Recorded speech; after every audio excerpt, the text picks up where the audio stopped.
ఎన్నాళ్ళు రాసుంటాడో. ప్రియమైన శ్రీనుకి, నీ మిత్రుడు శేఖరం రాయునది. ఉభయ కుశలోపరి. నీ కూతురు నిశ్చితార్థానికి రాలేకపోయినందుకు క్షమించు. అదే సమయానికి నాకు ఇక్కడ పొలం పనులు ఉండటం వల్ల రావటం కుదరలేదు. పెళ్లికి మాత్రం తప్పకుండా వస్తాను.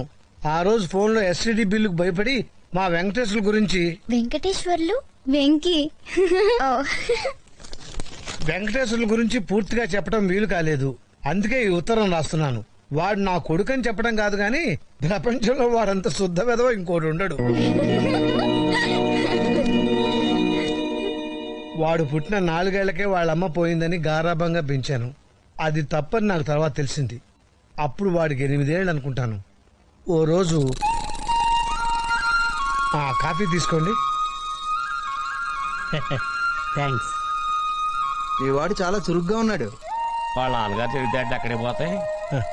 రేపు పెద్దయ్యాక వీడు గొప్ప ఇంజనీర్ అయి మన ఊరి పేరు పేపర్లో పడేలా చేస్తాడు, డౌట్ లేదు. నాన్న వెంకటేశ్వర్లు ఏంటన్నా? ఇలా రారా.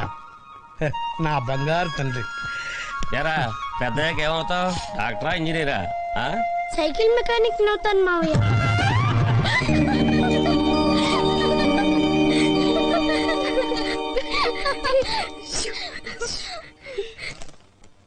ఆ రోజు నుంచి వాడు నాకు షాకులు ఇస్తూనే ఉన్నాడు. మెల్లగా ఇలాంటి వాడికి నేను అలవాటు పడిపోయాను.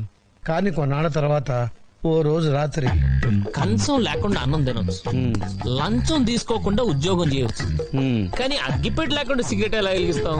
ఎవరినన్నా అడిగి అటు. ఓ బండి పోసించాలు. మాస్టర్ మ్యాచ్ బాక్స్ ఉందా?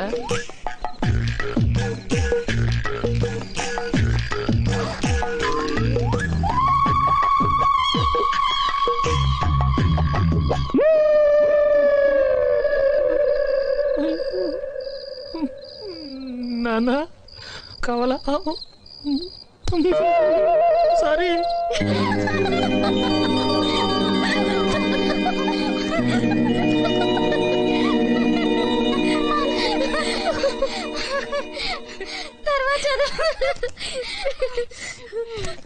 ఇలాంటి మరెన్నో దురదృష్ట సంఘటనల మధ్య వాడికి బిఏ పరీక్షలు దగ్గర పడ్డాయి. వాడి పరీక్షలకి నేను ఎంత చదివానంటే అదేదో నా పరీక్షలు చదివి ఉంటే ఖచ్చితంగా కలెక్టర్ అయి ఉండేవాడిని. ఎగ్జామ్స్ మొదలయ్యాయి. ఆ రోజు వాడికి హిస్టరీ. ఆ సబ్జెక్ట్ వాడికి పెద్ద మిస్టరీ. ఏంటిది?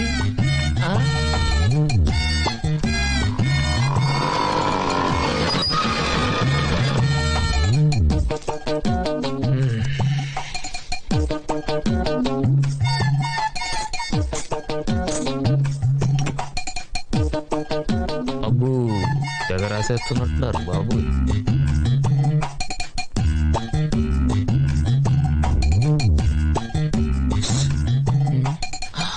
తెచ్చావా? టైం అయిపోయింది, త్వరగా విసిరి.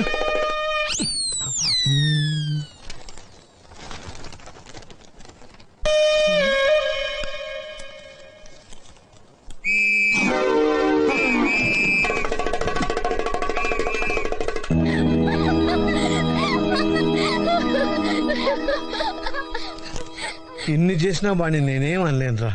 ఎందుకంటే వాడే నా బలం, వాడే నా బలహీనత. అందుకే కనీసం నా నుంచి దూరంగా ఉంటేనైనా బాగుపడతాడేమోనని చిన్న ఆశ. వాడు సూటు బూటు వేసుకుని పెద్ద ఉద్యోగం చేసి సుఖపడాలని నా కోరిక. వాడేమో ట్రాక్టర్ ఎక్కుతా పొలం దున్నుతా అంటున్నాడు. వాడికి ఆ కంప్యూటర్ ఏదో నేర్పించి అమెరికా కాకపోయినా కనీసం పాకిస్తాన్ అని పంపించు. నా కొడుకు ఫారెన్ లో ఉన్నాడని 10 మందితోనూ చెప్పుకుంటాను. ఆ పుణ్యం ఏదో నువ్వే కట్టుకోవాలరా సీను. ఉంటాను. ఇట్లు నీ